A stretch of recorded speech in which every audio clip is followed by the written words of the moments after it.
At some point, someone's going to get Usyk. If he carries on boxing, someone will get him. Yeah.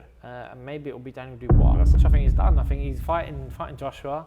He's going to take his time right now, switch off from boxing a bit. But I'm almost certain that fight is either signed, sealed, and delivered, and just not announced. Jake Paul's still trying to convince people that he's a legitimate boxer. I think that's You're it, not. isn't it? He's not a legitimate boxer.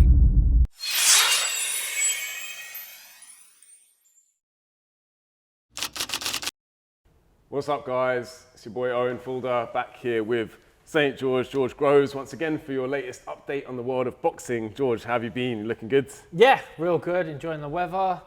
Absolutely. Yeah, all good. How are you? Yeah, can't complain. Well, a little bit. See, of you're a ready cold. for the weather. You got your shades up. Shades on, good, hat yeah? on. Yeah. I've been in Paris out for the weekend, which was nice. But yeah, let's have a little progress report on Lights Out Lucas Roerhig, shall we? First of all, because you know he's the protege, the next one for the future.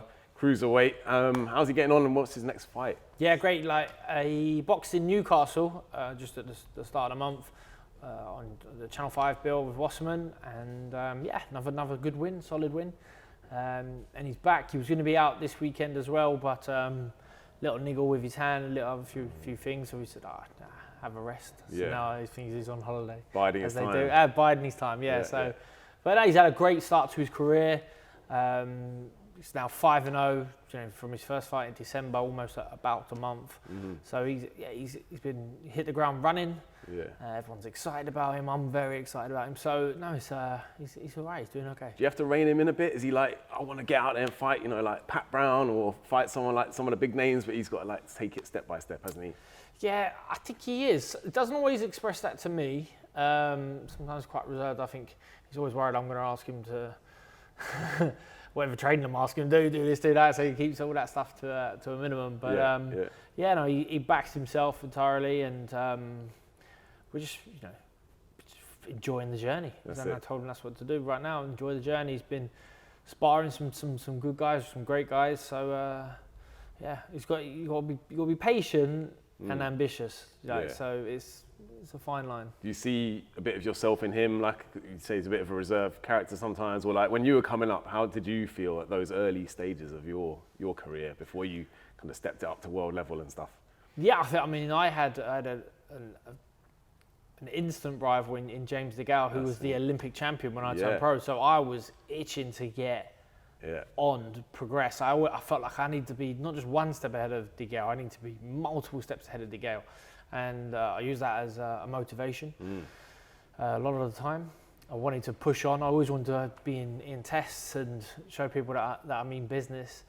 And I think it served me well. It served him well as well. So, I win a domestic title, Commonwealth title after 9 fights. I think he wins a British title after pretty much the same. So, and then we were on a collision course not long after that. Yeah. So you think Lucas needs a kind of someone like that to push him along with? It could be. I mean, so a natural rival may end up being Tino, who boxed out of the Dale Youth as well. They've both cruiserweights, never boxed each other, but both turned pro at the same time. Haven't sparred since. I was like, you guys, maybe we can get some technical rounds in together, but that hasn't happened. And I think it's already there. So as well as having... their destinies could collide down the line. It really could. So cruiserweights have been really good. What's his name? Sorry, Tino. We have to get that in the end. It's Tino. Okay, I just know him Tino. When you're in the Dale that long, you don't need last to know his names. name. Yeah. So cool. But there's, we've got Pat Brown. He's a little bit further on in his. He's 25, isn't he? So he's got 3 years more experience. Yeah, and he's boxed. He boxed at international level. They'll be moving him quick. Yeah. You've got Elliot Massey, who's just turned over. There's Alois Jr, who's flying. He's already up to almost championship distance. Got some real good wins on his record. He's a baby, he's like 21 years old. So the cruiserweight division is really promising. Strong, isn't it? Yeah. Strong division, and in a few years' time, you're going to get some real quality actually fighting each other. Like let's get it straight. Like before. It wasn't that long ago where there wasn't an awful lot of quality in the cruiserweight division. You think there was like Macronelli, who was a really good fighter. There was David Haye, who was a really good fighter, and they fought each other, and then Haye went up. Yeah. But Yeah, he cleaned out the division, didn't he? Really, David Haye, massively, and then he had to jump up because there was no one else left for him to beat up. Yeah, so exactly he did it. But yeah, you're right. That Chris Billum-Smith's kind of been floating around. He's done his thing. And Lawrence Okoli's gone up now to heavyweight. Okoli's gone up. Riakpor's gone up. Yeah. Chris is sort of he's probably in the twilight of his career now. So there will be a new generation of cruiserweights coming through. Definitely loads to get excited about. And Lucas Roerhig will be one of them. He will be. See how far he goes. Let's talk about some hypothetical matches because we've seen them do a bit of kind of viral action recently. What about Ricky Hatton and Amir Khan? Never got it on, did they? But there was talk that they could have, and I don't think the negotiations got that far. But if they had at their individual peaks, well, they weren't too far apart, were they, in terms of when they were both at their best? Yeah, no, if best for best, I can't see Hatton getting beat. You know, Amir Khan was lightning fast hands, like ridiculously fast hands, very fast feet. And when he first burst on the scene at 17, winning the silver at the Olympics, that style of fighting was perfect for the amateur game where it was point scoring. You had to sort of like fence in and out. That's it. And to his credit, worked really hard to settle in as a pro and had tremendous success. But Ricky Hatton was like a little pro fighter from the get-go, amazingly brought on, developed, and then when he finally broke through beating like Costa Zoo and that, he was a real force. He takes a little bit of stick sometimes for the Mayweather fight because he gets beaten, he gets stopped, but that Ricky Hatton at that point was very difficult to beat, and of course Mayweather was incredibly difficult to beat. I think if those two fought, I think Hatton would be able to chop him down, catch him, and the vulnerability to Khan would always be a question mark. I'd go with Hatton. Yeah, stoppage or he took on I think he could stop him. He hurt him to the body, and then just put his shots together so well, so clever, and relentless. Like he had that, he would press you with his feet, march you down, but great head movement. The odd one would go through, but then once he got into range, he put his shots together really, really well. I think he probably would stop Khan. Yeah, it'd be a great fight, but absolutely, we'll have to get Amir's take on it one day. Yeah, I'm sure he'll say the contrary. Make a good argument for it as well. Yeah. No, it would be a absolutely great fight. What about the monster Naoya Inoue, Duke McKenzie? You see how with that one? Yeah. They're both you want to go through. It's hard to go against Inoue now because you think if he hits, you're over. Duke McKenzie, 3-weight world champion, legend, an exceptional fighter. Was a professional a little bit before my time, so lots of the fights that I've seen of his have sort of been on reruns. I haven't seen him in a while. Very clever boxer, but at the moment it's hard to go against Inoue. Maybe a bit of recency bias is that's it, at isn't play. It? Savage power though. He did get put down last time out, didn't he? He got knocked down in the first round, Ramon Cardeneras, but he came back to win anyway. Well, exactly. So. That just sort of he showed that bit of vulnerability, but he's not a Vladimir Klitschko who gets caught, gets up, gets dropped, gets up, but he ain't gonna win. Like Inoue gets up. Gets the job done. Gets the job done, yeah. What about Manny Pacquiao? Similar kind of weight class, isn't he? But do you think he would have a chance against Inoue?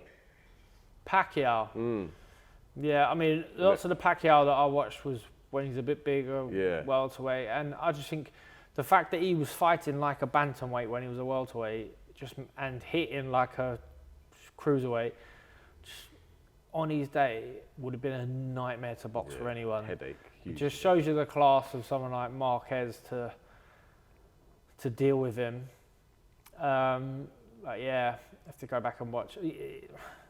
Pacquiao's that freak, isn't he? He's maybe back. Is he back? What's the latest with this? Yeah. He is. There's a bit of we'll come to that in a bit, but I think it's definitely happening now. Looks like anyway. 46 years old. 46 years. Yeah, crazy.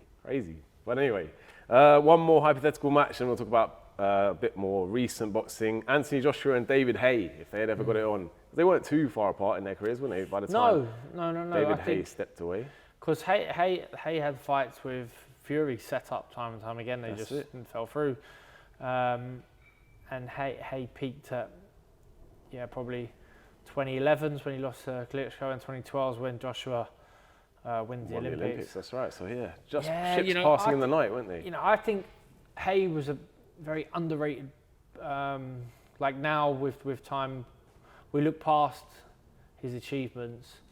To go up from cruiserweight to beat Valuev, and he never had a long reign. He had a couple of fights. There was Ruiz, there was Audley Harrison, and then he loses to Klitschko, and then after that, lost to Klitschko. Chisora, and not much else after that until Bowie. But Haye. I mean, I was in the gym with Haye. I remember doing sort of jab spars with Haye, and I had a lightning fast jab. I had really good reactions, and I couldn't land a glove on him. Really? And he could jab my teeth out of my head, and it was the most frustrating thing you'd ever. And heavyweights shouldn't be able to do that. So I think on his day he was so fast, so powerful. If he hit you, he could get rid of you. Same can easily be said with Joshua if he would have caught Haye, but it might have just been a shootout. A shootout. I think Haye was a lot better fighter than Anthony Joshua was. Haye was a gifted amateur. He won a silver at the World Championships. Always had to work around injuries, and maybe at times his mindset. Coming through as a pro, he was very interested in becoming famous and not living the life as such. But when he did, I think an exceptional boxer. Yeah. I think that's a 50-50 fight. What a great fight it would have been, wouldn't it? The speed, I mean, like you say, the speed and the power, like the kind of face-off of those two elements there would have been great to watch. Yeah, and I've seen the spars with him and Deontay Wilder, and Wilder is wild, and I've seen the fights. I've seen him spar Takam and loads of other really good quality heavyweights, in his prime, and he would handle almost all of them. Yeah. So incredible talent. Again, incredible talent. Maybe I've seen much more of Haye than Joshua, so maybe I've got a bit of bias there as well. Possibly. All right, we'll leave it there. David Haye, if you're listening. But recent boxing at the weekend. Galao Yafai defeated by the Mexican Francisco Rodriguez. I think Eddie Hearn almost hinted at the fact that he didn't want Yafai to take the fight because he thought it was a dangerous fight, and he turned out to be proven correct because he wasn't stopped as such, but I think they were almost ready to throw the towel in the 12th round. So disappointing for Galao. Yeah, Galao is one of our best fighters, certainly. He's had less than 10 bouts, and he's world champion and Olympic champion, and he's in with he's had to travel away from home in a really, really tough fight. So this could have always happened at some point. He faces someone who might have his number, but very experienced Mexican. I think like 26 knockouts. Someone who's not naive to the game, is it by any means? No, exactly, and that's what sometimes maybe the Mexicans in particular have advantage over other fighters around the world at these lighter weights, is that they've still had bundles and bundles of fights. It would be impossible for Galao Yafai to have that many fights if he'd only operated in the UK. That's it. There's just not enough people. There's not enough people, and you'd be treading water, not having the fight. He's progressed, obviously, like he's world champion after a handful of fights. Yeah. I think like recently against Sonny Edwards. Sonny Edwards, it was, wasn't it? Sonny Edwards wanted to quit. Yeah. He almost did. Pretty much did. So Galao, really, really amazing talent. Very talented family. The three brothers, all good fighters. So I'd like to see him back. I know he's not necessarily a puppy. He turned pro quite late, but come back, rebuild, and getting back to winning ways. Yeah, someone said be wary of a Mexican that comes over, shakes your hand, and says thanks for the opportunity, because I think you see the glint in their eye. Those Mexicans don't mess around, do they? We've got tensions were high between Canelo and Terence Crawford during their press conference. Crawford said he doesn't need a warm-up fight at the weight. He's jumped up. This is the second weight division he's jumped up. Do you think he's been a bit naive there, or do you think he's just so confident, supremely confident in his own ability, he's not too concerned about the weight? Yeah, I don't think a warm-up fight at the weight would be the right thing for Crawford right now, because he's such an experienced fighter. Yeah. Sometimes you just need a fight, so you need to be under the lights. You need to have to go through the process of, the changing rooms, the ring walk and everything else. Sometimes you can see fighters are a bit rusty, aren't they? And the ring rust, whether that exists or not, but something's at play there. I don't think he does. No, I think if anything, it might even work against him. If he's in there with a bigger, he was in there with Madrimov, wasn't he? And a bigger guy, not as big as Canelo, but a bigger guy, and he would have felt the difference in fighting a bigger chap and having to adjust to it. It's going to be all new kettle of fish when he moves up to fight Canelo. So, and who's a warm-up fight for Canelo? That's a good question. Yeah, it's not really anyone who can that can kind of come with that same sort of aggressive style and stuff like that. So maybe that's the point. He just thinks there's no point to trying to replicate Canelo because you can't. Yeah, and there's weight divisions for a reason. And also it's like the punch power and the punch resistance just aren't the same as you go through the divisions. So it'll be fascinating to see when that first bell goes and if Crawford comes out and he lands a really good shot and it just bounces off Canelo. It's just... then what do you do after that? It's going to drain your confidence a little bit, isn't it? Absolutely. You have to just double down and just go to what's he going to do? Go to the body? I don't know, Absolutely. And, if Canelo went up to light heavyweight, fought Bivol, and it felt like the shots were just bouncing off Bivol. He's not fast at all. Whereas other guys, when Canelo breaks them down, if he can't just wipe them out, he breaks them down. So that's what Crawford's got to contend with. I think this is one of the biggest fights, in recent recent years. Where do you rank this fight? Yeah, I'm not sure. Because obviously it's Crawford. Is he pound for pound number one? He's got to be in many people's eyes there or thereabouts. Canelo's been at the top for so long and hasn't done anything wrong. He's still, it's only that you can pick someone else to go in front of him, not because they've had more spectacular wins maybe than so it is pound for pound, beat pound for pound. But I think because the weight's so different, I was more excited I think with Triple G versus Canelo than I was this one. Yeah. But that's just because I thought that was an incredible fight, Easy to make a case for that, I suppose, in some ways, Yeah, and then if you think obviously we've had Usyk Fury, I don't know, maybe it is. Bivol Beterbiev, Bivol Beterbiev, I'm more excited just for the names and the talent and the ability to see these two in action. There's that intrigue. I suppose they're going to be tricky to hype it up. We'll see how they do it because I think there's a lot of respect there, isn't there? So there's not too much actual, venom and hatred. No, and it doesn't need to be. No, it's true.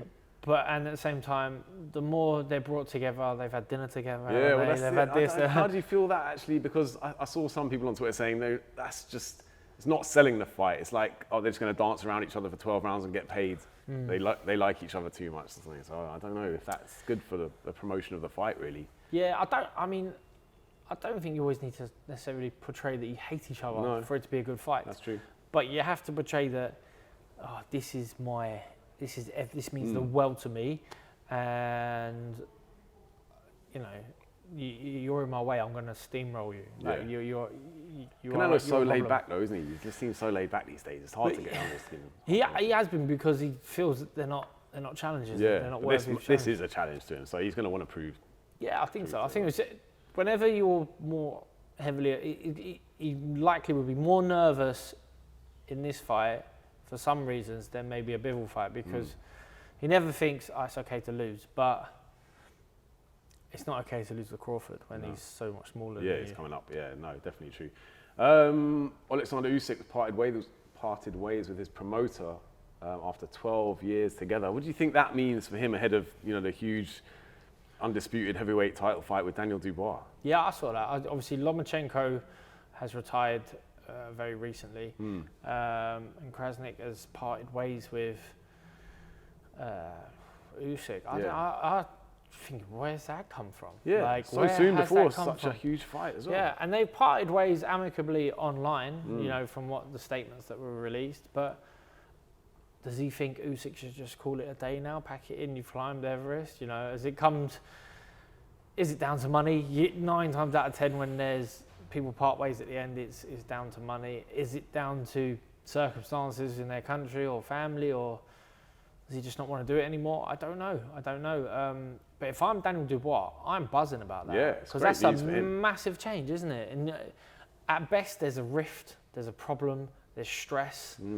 Whatever it is, it's something in Usyk's mind that he doesn't need to be focusing on, or wouldn't want to be. And if it's the end, if it's all coming to the end, now at some point someone's going to get Usyk. If he carries on boxing, someone will get him.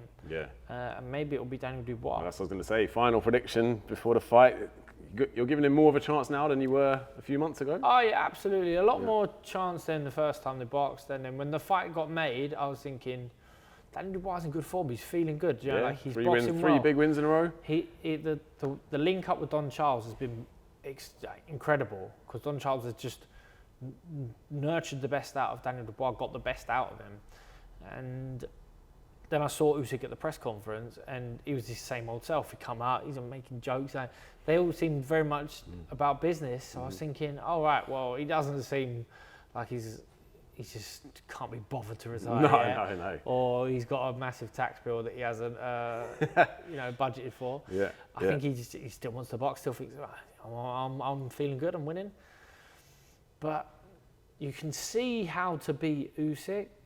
It's just, can you do it? Can you get? And if you're a big guy like Daniel Dubois and you're going to start quick, he's got to be, on it, switched on, like he was against Joshua. He's going to have to start quick.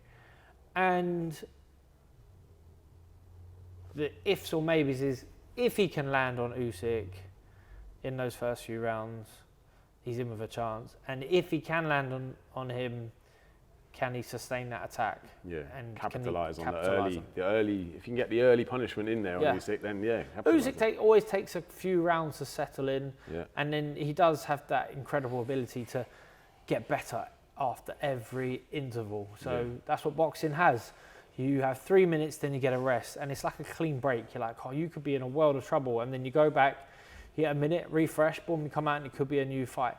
So Usyk, even when he has a bad round, he usually comes out and has a spectacular round next. And he just keeps adding throughout a fight. Yeah. But it takes time for him to get to that stage. And that's how he beat Dubois the first time. In the end, Dubois ran out of steam, got stopped with a jab. Might happen again that way, or maybe Dubois catches him, hurts him to the body. You can definitely hurt Usyk to the body. And that's where he's got to go, downstairs, punish him, and then capitalise on that. Yeah. We'll see. It's easy said than done, but very much so. Derek Chisora claims he was offered £2 million to fight Moses Itauma, but he turned it down. You think that's wise from Derek there? He doesn't need. I think Derek. Who knows what Derek's in it for? Planning his 50th fight, isn't he? He's got his 50th fight, and he would definitely want to win it.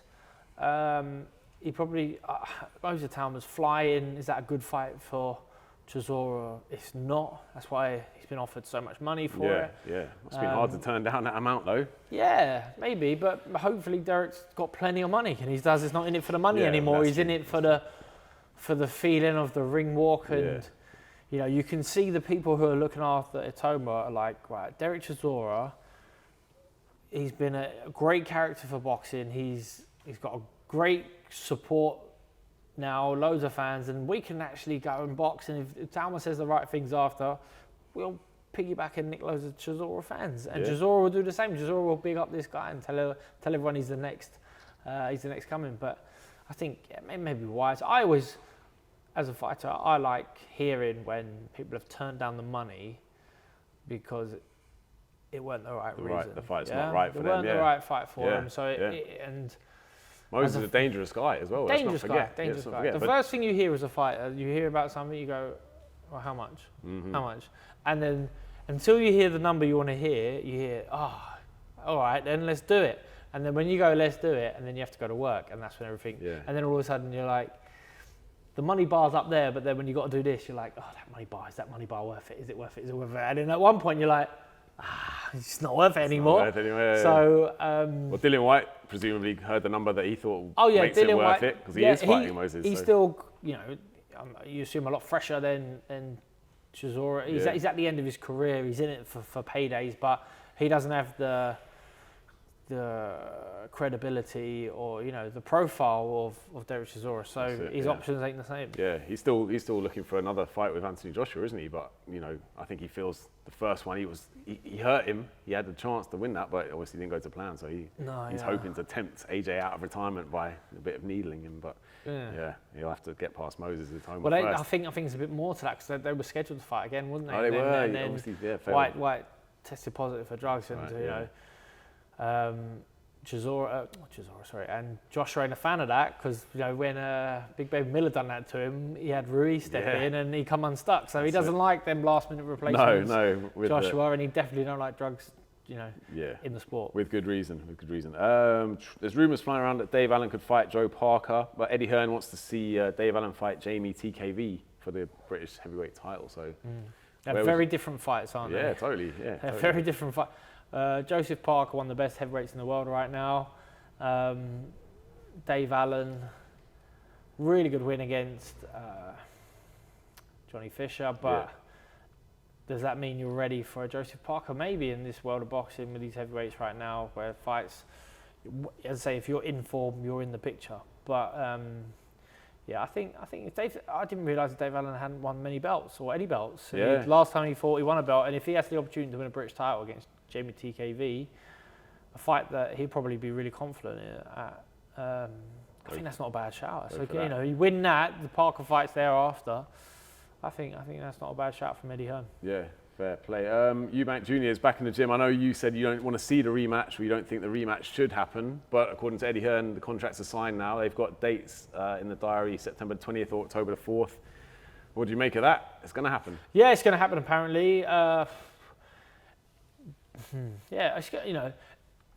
Again, I said earlier, I like fighters who don't just think about the money. Like, let's equate all the decisions, and money ain't number one on the list, but that's not the case for Chris Eubank. And to his credit, maybe, if you're going to linger in boxing as long as he has, after getting beat by me and sort of not really going anywhere, he's had COVID, then he's had a win and a loss, and loads of delays through Conor Benn's situations.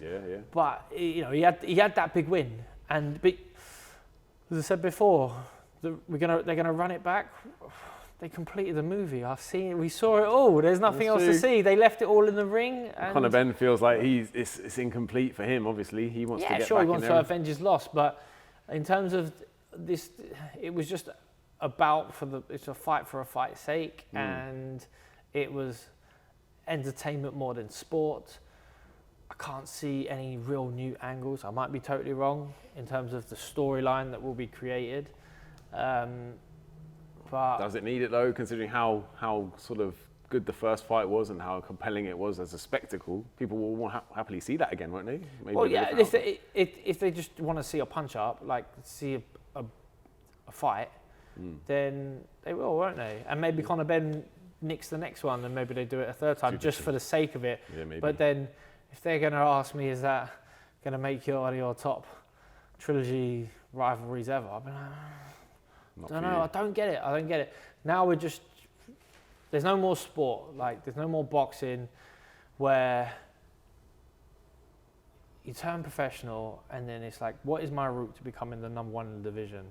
Rather than I turn professional and what's my route to get into a entertainment fight, not a real sporting fight, because that's what that is. It's just entertainment fight. But as I say, don't begrudge anyone making money in the sport. Big money, yeah. If Eubank edges through this 50-50 fight again and then fights like Canelo or something, yeah, good for him. He stayed in the sport. He lingered there long enough. He's getting his paydays now. Yeah. Sometimes that's what you got to do. If Tyson Fury walked in the gym now and we had 5 minutes to convince him to unretire himself, come back to boxing, and then we can try and get AJ to fight him, what would we say to him? How do we get him back to boxing? We need him back, don't we? Tyson Fury, I don't think you need to convince him that much. I think he's done. I think he's fighting Joshua. He's going to take his time right now, switch off from boxing a bit, but I'm almost certain that fight is either signed, sealed and delivered and just not announced, or it's well on its way to being done. Adrian's coming back from surgery, isn't he? He's talking about getting into a camp soon and then maybe fighting at the end of the year, but that wouldn't be the Tyson Fury fight, would it?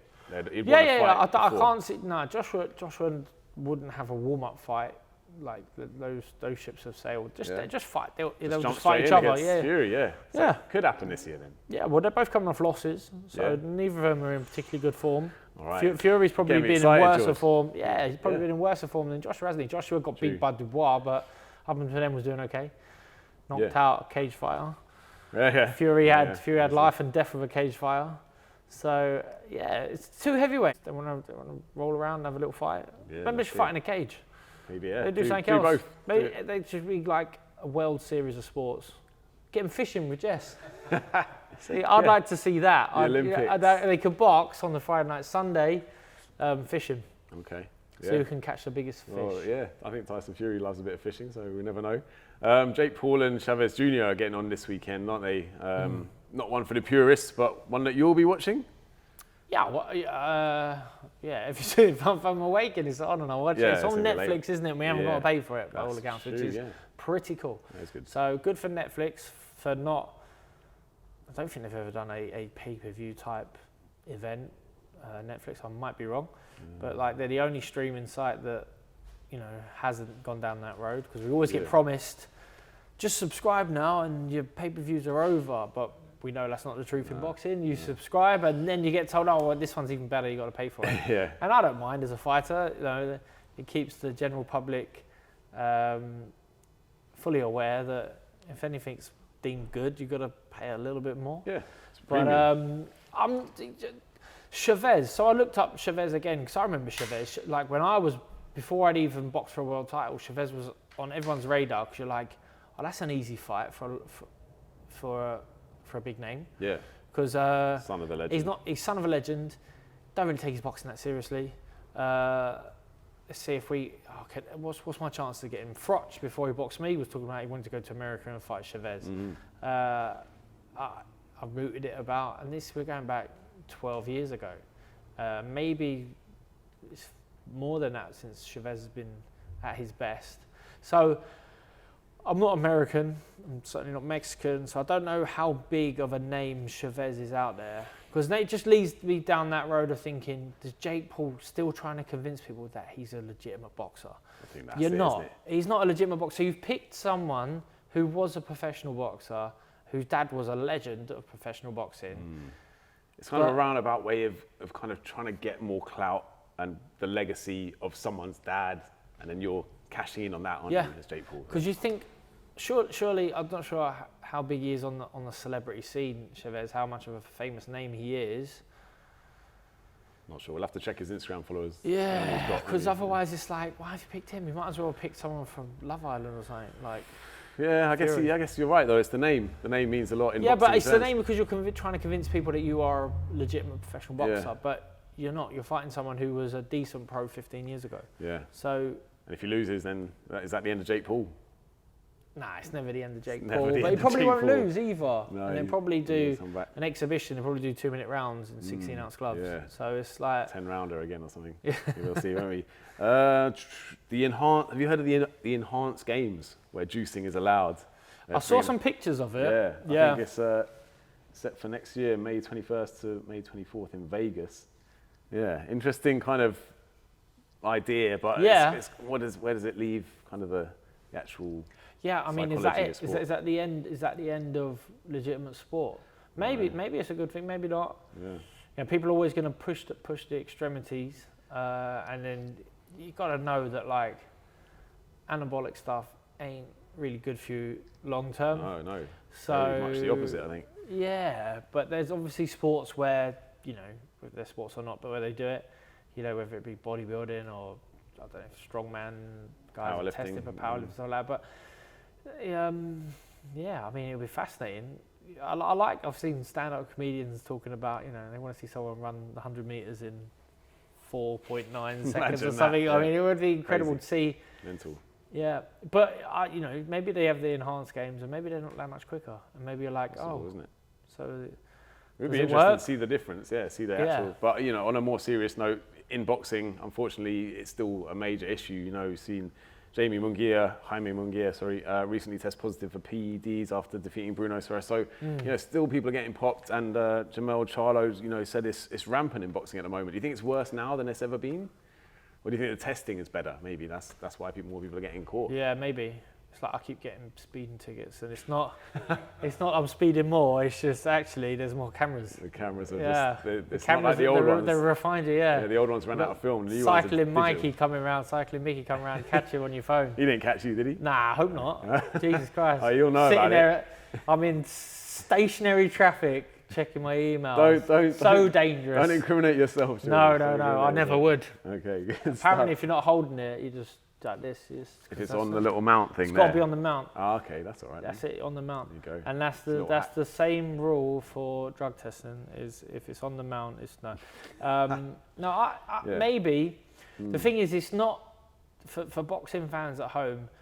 This isn't an open topic, being spoken about in gyms. Like, you don't go, oh, how you doing, man? Are you boxing really well? What are you cycling? What are you juicing? What are you taking? Because I haven't met anyone who's openly said, yeah, this is what I'm doing, because you wouldn't, because you're not allowed. Mm-hmm. So how can it be rampant in sport? Like, unless people just keep it quiet from me. I don't know, maybe they do. Maybe they should. Maybe I've got a podcast, I'll tell everyone, I'll talk all their gossip. But yeah, you can see and imagine how a lot of fighters are sort of tempted. They're like, and then especially in America, I think you've seen the attitude that they truly believe that everyone else is juicing, everyone else is cheating. So if I'm not, then that's where am I it. getting Maybe it's a way of kind of self-perpetuating and convincing oneself that if everyone else is doing it, I have to do it as well. Well, as well in America, there's like a lot more, college sports. There's more organisation. There's more, crossover of sports. And then these coaches or these doctors or these physios or I feel like maybe it's a little bit easier in the States than it is over here. But I don't. There's no one in our gym wandering around with a goodie bag or anything. No. It's a weird one. But so how can it be rampant? Otherwise. Yeah. It's in the dark shadows of the gyms, but no one's out there openly doing it. Obviously, I don't. Yeah, and the people who get tested, people who test positive. You think, what on earth was you thinking? Like, they're going to come and test you and they're going to find it. So don't do it. No. Like, that was always my biggest fear in boxing was taking a paracetamol when actually I didn't realise paracetamol was banned. So I took no pills, took nothing. Like, you had to go, whatever the physio gave you, like, if it gave you an anti-inflammatory, I'd be writing it down in the box. You go and you can check it online, make sure that it's safe, because obviously within reason there are stuff you can take. But these guys who are buying, you're buying dodgy protein powder out the back of someone's lorry, like, and then you test positive. Leaving yourself open to just a disaster, aren't you? Yeah. All right, last question. Ben Shalom, a boxer, they were handed a 5-year contract worth £100 million by Sky. It hasn't been renewed. Obviously disappointing for them, but I guess it just goes to show that Sky Sports weren't impressed with the product that they delivered. Yeah, no.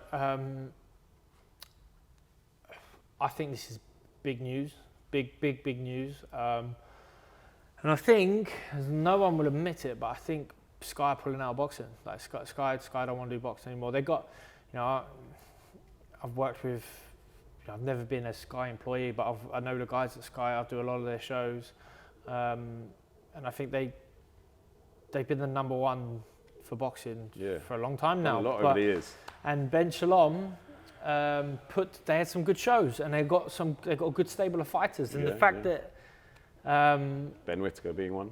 Ben Whittaker, a very talented fighter, massive profile. But I think this is they're gonna do what they're doing as an organisation. Now you can get your Amazon Prime and your Netflix off the Sky box. Sooner or later, DAZN will be the sports channel. That's it, isn't it? Because the Sky Sports is a massive headache. It's a massive. It had to be what it was to bring in the money. But football got so expensive that they're showing more Premier League matches next season than this season, I think. So maybe they're just ploughing that money into football instead, because that's where the viewers are. But I think percentage-wise, football is billions, and the rest, boxing made money because you'd have a pay-per-view event twice a year, maybe 3 times a year, and that paid for the rest of the shows. Now with the Riyadh season, they create the shows, they just deliver Sky the content. Sky put it on their pay-per-view platform. I still think they do 90% of the buys, so they'll probably think, we'll just do the pay-per-view, and we'll bring DAZN in now. I see DAZN's a lot more prominent now on the homepage. I think DAZN had done a deal with Channel 5. I saw the other day they were showing the football. They had DAZN plastered all over it. I think there's talk that they'll stay in boxing and they'll have ad hoc shows, but the truth of the matter is that it won't really work. Yeah. They can't. You need consistency. They would love to be able to just pluck out decent shows. Even like a lot of small hall shows are really good quality of boxing. The production's not as good, but then Sky bring the production. So, and elite level boxing ain't always what people desire. You can see time and time again that they want to you can get 50-50 fights. Chris Eubank versus Conor Benn, right? It's not elite boxing, right? Eubank's way past his best, and they've shrunk him down to a weight he can't make properly. And Conor Benn never got to the top level. Them two have a good old scrap, everyone's happy. They're talking about fight of the year, biggest event of the year. Yeah. That's what it is now. So I think Sky will essentially put no resources behind boxing. They're not going to put on any of their own shows. They'll pick up the American shows. Yeah. Some of which will be Matchroom, may soon be Queensberry, obviously Top Rank. Them shows are easy to pick up, but maybe they'll try and everyone will be funneled through DAZN, and DAZN will be showed on Sky, and that's that. And I'm not sure if that's good for boxing, to be honest. Yeah. So I think monopolies never are really, are they? You want competition. Yeah. You definitely want competition. We want them to fight each other. Yeah. But I think Sky. I boxed on every channel throughout my career, but the ones that were the most memorable were on Sky for the fans because they see it. Most visible. That's why. Yeah, and a lot of people kind of sneered at DAZN when it came through. Boxing on an app, like Frank Warren famously said. But now look, everyone's coming on side and they're changing the game. If it ends up on your TV, right? That's it. Because I think they got the youth wrong. They think we've got to get down with the kids. We've got to understand what they're after, and they want TikToks. You can't put boxing on TikTok. No. You can't have a elite fight and it can only be 12 seconds long. No, that's a good point. Yeah. So we need more than that. It's got to be built for a TV so that you can sit down and all watch it together, not like watching a smart device. No. Right? That's how sport works in general. It's good for your highlights if you want to catch up and go, who won the fight last night? And you want to, or if you just want to look at the knockouts, then that's that. Yeah, well, that's the problem with that's the TikTok generation, isn't it? Like we say, the attention span. They don't want to sit down and watch a 90-minute football match or 12 3-minute rounds of boxing. They just need instant gratification. So how do you find that? Yeah, I think if you said to anyone, you say, "Wait, you're watching the big fight this weekend?" They'll go, "What's it on Sky?" No one's saying yet. What's it on DAZN? But if it's watch it on Sky and it's on Sky but it's on DAZN, then it won't take a couple of years when people are now, it's DAZN. You go watch this new series. What's it on Netflix? Is it on Paramount? Is it on Disney? Yeah. And that's ultimately where sport's going now. But sad for boxing in general that Sky aren't more. It would be sad. It would be sad if Sky don't throw everything behind it the way they do. Because I think they've got a lot of wisdom. They've got a lot of knowledge, and if they've managed to keep them people over the years, there's something about, we live in nostalgia now, maybe that's just me getting to my late 30s where I reminisce about, I like the way they used to do that. I can't be bothered to learn anything new. Yeah. And I used to like the build up. Some stuff gets done to death, and I don't, All those face-offs with Johnny Yeah, Nelson the and stuff. gloves are off. Gloves It's are off, like that's it, X Factor, isn't it? Like, you know, we don't need to watch the same thing over and over again. Someone's going to sing good. Someone's going to look like they can't sing, and then they can. And this one's going to be crap. And then Simon Cowell's going to be mean about them. I've got onto X Factor. Yeah. But no, you're right, yeah. It runs its course. And it needs refreshing and totally rebooting every now and then, and maybe that's what's happening here. The zone are going to come in and reboot everything, and then that's why you'll have to have some fallers by the wayside. But in the grand scheme of things, maybe it's what boxing needs. Who knows? Yeah. We'll see. And